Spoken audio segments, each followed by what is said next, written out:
Some motorcycles are fast, some are powerful, but then there are the ones that go too far. Machines so aggressive, unstable, or overpowered, they've earned a place in history for all the wrong reasons. These aren't just bikes, they're death wishes on two wheels. In this countdown, we're revealing the most dangerous motorcycles ever built. Number 12. Suzuki TL1000S. This wasn't just a sports bike, it was a beautiful disaster, engineered to perform but flawed in one fatal way. Released in the late 1990s, this V-twin-powered machine was designed to rival Italian giants in both power and handling. At its core sat a 996 cubic centimeter liquid-cooled V-twin engine, pushing out 125 horsepower and 78 pound-feet of torque. With a curb weight of just 458 pounds, this thing could move. It was sharp, it was aggressive, and it was downright scary. The problem wasn't the engine. The power delivery was strong but manageable. The top speed of 160 miles per hour made it one of the fastest V-twin bikes of its era. No, the issue was hiding under the seat, an experimental rotary-style rear damper. Instead of using a traditional rear shock absorber, Suzuki tried to innovate, but what they ended up with was a setup that faded under heat, caused rear-end instability, and turned fast corners into dangerous guesses. Riders started reporting sudden tank slappers, violent side-to-side handlebar oscillations that could throw you off the bike in seconds. Even professional racers were caught off guard. The suspension couldn't handle aggressive riding, and the result was unpredictable behavior at high speed. Suzuki tried to fix it by adding a steering damper and issuing recalls, but the damage was already done. The TL1000S had earned its nickname, the Widowmaker. Despite having solid dual front disc brakes and a respectable 37 miles per gallon fuel economy, it was never trusted again. It became a cautionary tale, proof that one bad engineering call could ruin an otherwise legendary machine. Today you can find one on the used market for around $3,000 to $4,500, depending on condition, if you're brave enough to ride one. But if that was dangerous because of a flawed design, the next one was dangerous by design. Number 11. Boss Haas V8.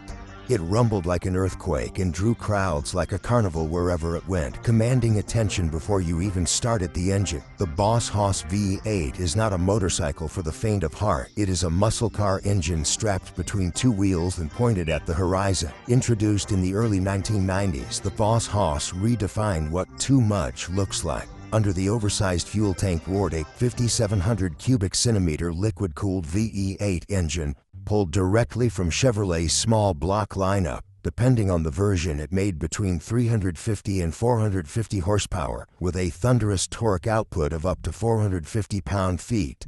Let that sink in. This was a bike with more power than most full-size trucks, and it weighed more than 1-2, tipping the scales at over 1,100 pounds fully loaded. The Boss Haas was nearly double the weight of a typical sport bike. This was a motorcycle built for straight-line speed, not for turning, stopping, or surviving mistakes. Top speed hovered around 140 miles per hour, but just getting there felt like launching a land rocket. Handling was a joke. Cornering required advanced planning, and low-speed maneuvering felt like piloting a freight train with handlebars. Despite its twin front disc brakes and large rear disc, the stopping distance was enormous due to its sheer mass. Braking aggressively could easily upset the balance and cause a low-side crash. Fuel economy, forget about it. The Boss Haas averaged just 20 miles per gallon, but none of that mattered to its fans. And if you wanted one new, you'd be dropping close to $60,000, not including custom upgrades. And speaking of overkill, imagine taking that madness off-road. No guesswork here. Every bike on this list earned its place. If you appreciate real research over recycled hype, hit subscribe. Number 10. MV Agusta F4LH44. This is what happens when Formula One meets the motorcycle world and decides to throw caution to the wind. The MV Agusta F4LH44 is not just a superbike. It is a hand-built missile with styling sharper than a scalpel and performance figures that would scare even seasoned track riders. Born from a collaboration between MV Agusta and Formula One world champion Lewis Hamilton, this machine does not whisper its power, it screams it.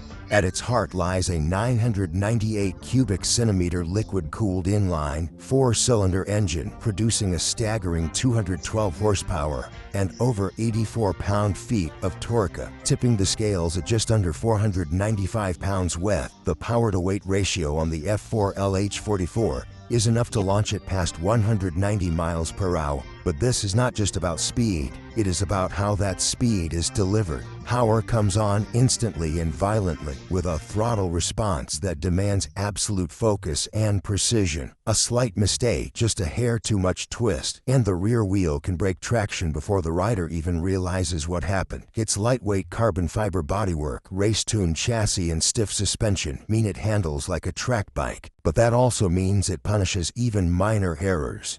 Despite having top-shelf Brembo brakes, advanced traction control, and electronic rider aids, this is still a machine that offers very little forgiveness. It is twitchy at the limit, unpredictable in poor road conditions, and far more motorcycle than most riders are prepared for. And if you wanted one of the only 44 units ever made, you needed to bring over $60,000 to the table, and even that didn't guarantee you'd get one. But you do not need to be an Italian race bike to be terrifying. Sometimes danger comes in the form of a dirt-slinging, torque-chucking beast that refuses to behave. Number 9. Maico Enduro 685. There are dirt bikes built for trails, dirt bikes built for jumps, and then there is the Enduro 685. This bike was built for chaos. It is one of the largest displacement two-stroke dirt bikes ever made. And it is infamous for one reason: too much power in a package that weighs less than some scooters. Underneath the frame sits a single-cylinder liquid-cooled engine producing over 82 horsepower and an eye-watering 60 pound-feet of torque, all from just 684 cubic centimeters. Now consider this: the dry weight of the bike is just under 255 pounds. That means every twist of the throttle is a gamble, whether you are launching off a jump or just trying to get out of the pit. The Maico is constantly trying to throw the rider off. Its insane power-to-weight ratio means it wheelies without warning, spins the rear tire under throttle, and demands total throttle control every single second. The suspension is adjustable and includes long-travel inverted front forks and a high-performance rear monoshock, but even that cannot always keep this beast grounded. Land too hard or push too fast and you will find yourself airborne for the wrong reasons. Cornering on loose terrain, good luck. The torque delivery is so abrupt that even experienced riders report uncontrollable slides and sudden high side. Top speed hovers just above 100 miles per hour, which might sound tame next to a superbike, but off-road, that is completely unhinged. Braking is handled by oversized wave rotors, front and rear, but stopping this thing on mud or gravel often feels like trying to put out a wildfire with a squirt gun. Fuel economy is low, just around 25 miles per gallon, and the tank holds barely over 2 gallons. If you could even find one, you'd be looking at close to $15,000 for the privilege of being terrified. The Maico Enduro 685 is not just dangerous, it is untamable. And if you think that was insane, wait until you see the next motorcycle that made danger its mission. Number 8. Suzuki TM400 Cyclone. Some motorcycles are dangerous because of sheer speed. Others are dangerous because of how unpredictable they are, but the Suzuki TM400 Cyclone, introduced in 1971, managed to be both. This motocross monster became infamous not for winning races, but for throwing riders off with violent aggression. It earned a nickname that says it all: the hand grenade. At the heart of this dirt-hungry machine was a 396 cubic centimeter air-cooled single-cylinder two-stroke engine. It cranked out roughly 40 horsepower, with torque hitting about 34 pound-feet. Now that might not sound like a lot today, but how it delivered that power is where things went off the rails. The throttle response was brutally abrupt. Riders described it as an on-off switch. There was no smooth climb, just a violent surge that slammed power into the rear tire. One twist and you were either doing a wheelie, getting airborne, or hitting the ground. Weighing only about 220 pounds dry, the Cyclone was dangerously light for the kind of power it packed. That made the front end prone to lifting at the worst possible times, usually when riders were mid-jump or mid-corner, and the chassis didn't help. The frame flexed under pressure, and the suspension, though normal for its time, struggled to keep the bike planted on rough terrain. Rear shocks were notorious for bottoming out, especially during aggressive landings. Braking was handled by drum brakes both front and rear, which was standard in the early 70s. But on a bike this violent, that setup felt more like a polite suggestion than a command to stop. Fuel economy averaged around 23 miles per gallon. Though no one bought the Cyclone to save gas, they bought it to win. Or at least they thought they did, until it broke them. Today, surviving examples can be found for around $4,000, often with scars and stories to match. But if that one was wild off-road, this next one didn't even need corners to kill. Number 7. Kawasaki H1 Mach 3. There are bikes that demand respect, and then there's the Kawasaki H1 Mach 3. Launched in 1969, this two-stroke nightmare earned a reputation before most riders even twisted the throttle. It wasn't just fast for its time, it was unpredictable, overpowered, and dangerously underbuilt. In a world where safety was an afterthought, the Mach 3 became a legend for all the wrong reasons. Powering this beast was a 499 cubic centimeter air-cooled two-stroke inline three-cylinder engine. It produced 60 horsepower and about 37 pound-feet of torque. That kind of output in a bike that weighed only 384 pounds dry meant explosive speed, 0 to 60 in under 4 seconds. For the late 60s, that was rocket ship territory. But what really made it dangerous was how violently that power arrived. It didn't roll on, it slammed you. The torque hit like a punch in the chest, often lifting the front wheel with no warning at all. Handling, almost non-existent. The narrow frame flexed under pressure, especially in corners. The swing arm was basic, the suspension was primitive, and the ground clearance left riders scraping parts when they leaned in. And the brakes, a front and rear drum setup that barely slowed the chaos. At over 115 miles per hour top speed, this was a serious flaw, and one that left many riders with serious injuries. Fuel economy hovered around 26 miles per gallon, but let's be honest, no one cared. They weren't riding the Mach 3 to commute. They were riding it for the thrill, or maybe for the adrenaline shot of dodging disaster. These days, clean examples sell for around $7,000, though most buyers are chasing nostalgia, not lap times. But if the H1 was chaos on pavement, this next one brought a different kind of madness. Number 6. Kawasaki H2 Mach 4 750. In the early 1970s, motorcycle manufacturers were locked in a brutal horsepower war. But Kawasaki didn't just try to win, they decided to break the rules entirely. That decision gave birth to one of the most dangerous motorcycles ever unleashed on public roads, the Kawasaki H2 Mach 4 750. This bike wasn't just fast, it was feral.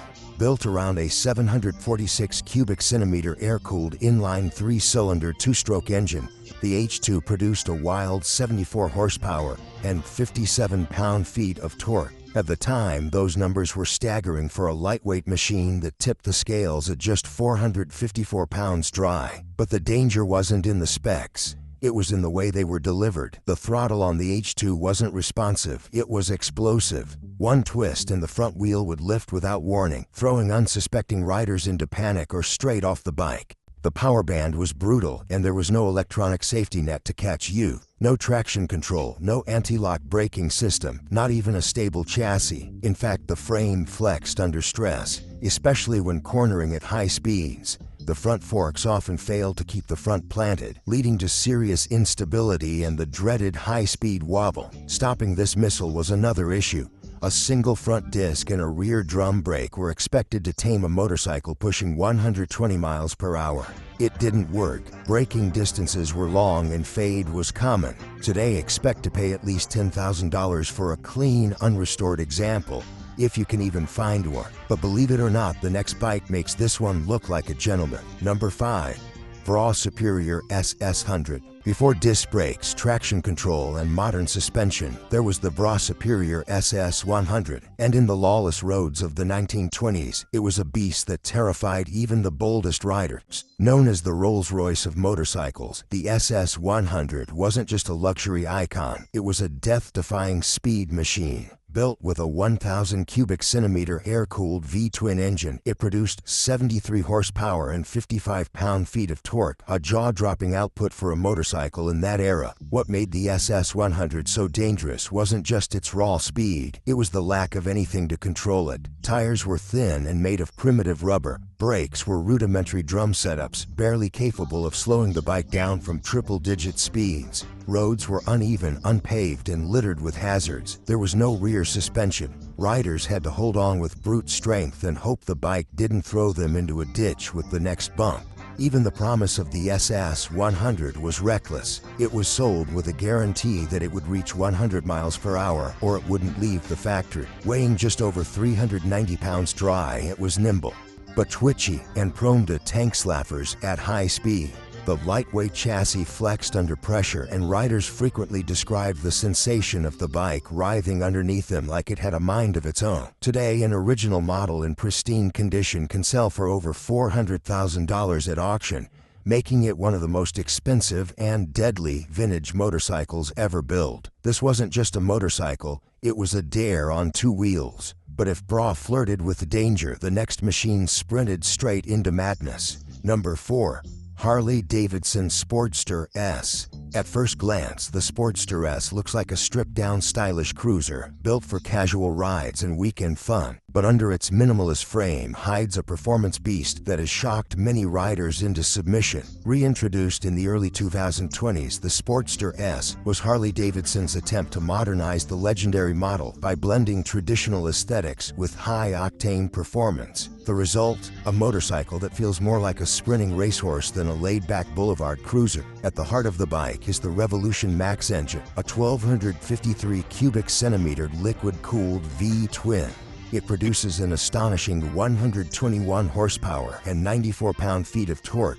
That is a level of output that pushes well into superbike territory. For older riders accustomed to Harley's slower, torque-heavy bikes, the throttle response can be downright shocking. This is not a motorcycle that eases you into its power. It punches. Weighing just over 502 pounds wet, the Sportster S is light by Harley standards. That makes the bike nimble, yes, but also twitchy. Its short wheelbase and aggressive throttle mapping often cause instability at high speeds, especially on uneven pavement. Combine that with a front tire wider than most cruisers, and you get a bike that wants to go straight far more than it wants to lean into curves. The suspension setup, while sporty, is not exactly forgiving. Inverted front forks and a rear monoshock provide a stiff ride, which can result in traction issues when hitting unexpected bumps mid-turn. Even braking feels like a compromise. A single front disc and rear disc with Brembo calipers provide decent stopping power. But on a bike this fast, many riders expect more. The price, right around $16,000 depending on trim, putting it squarely in premium territory for a bike that still rides like it's figuring out what it wants to be.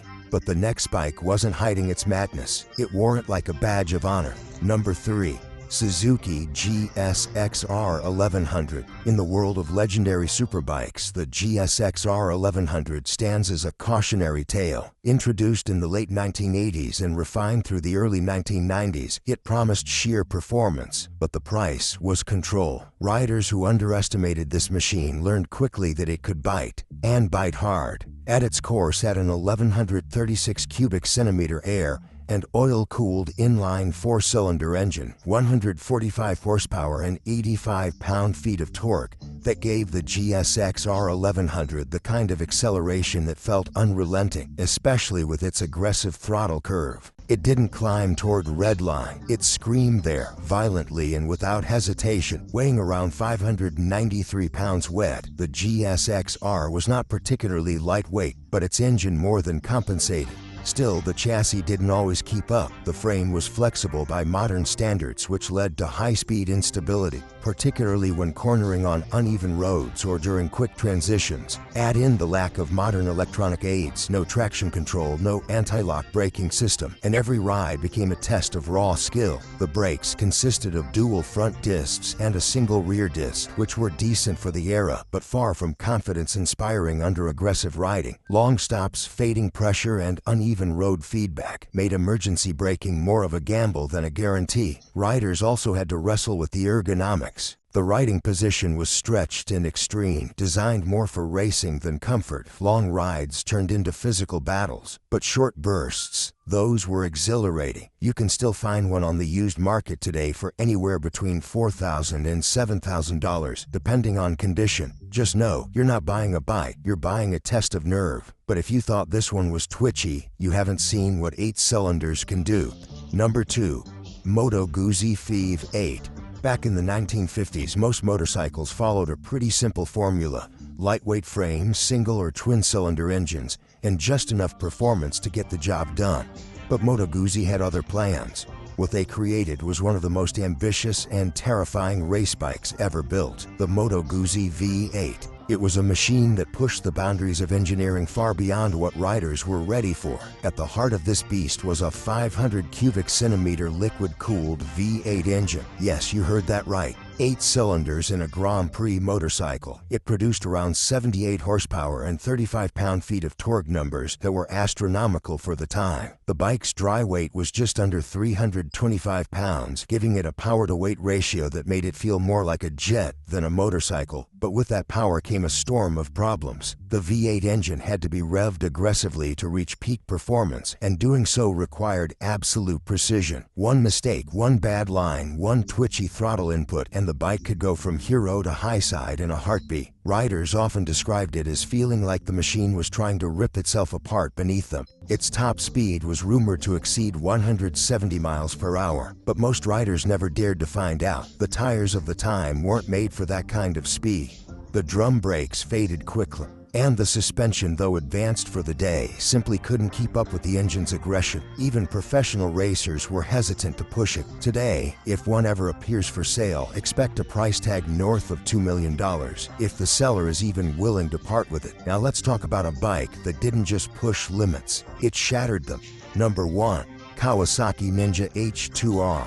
There are fast motorcycles, there are powerful motorcycles, and then there's the Kawasaki Ninja H2R. It is not just fast, it is forbidden. That's right, this bike is so extreme it is banned from public roads, and once you hear the specs, you'll understand why. At its core is a 998 cubic centimeter liquid-cooled inline 4-cylinder engine, but with a twist. It's supercharged. That alone sets it apart from almost every other production motorcycle on Earth. This monster produces 310 horsepower and 115 pound-feet of torque, and with a wet weight of just under 476 pounds. The power-to-weight ratio is absolutely unmatched. The Ninja H2R can accelerate from 0 to 60 miles per hour in under 2.5 seconds. Top speed, over 240 miles per hour. That's not a typo, that's real-world performance that puts it in the same category as supercars and even light aircraft. The aerodynamic wings and carbon fiber bodywork aren't for show. They're necessary to keep the bike from lifting off the ground.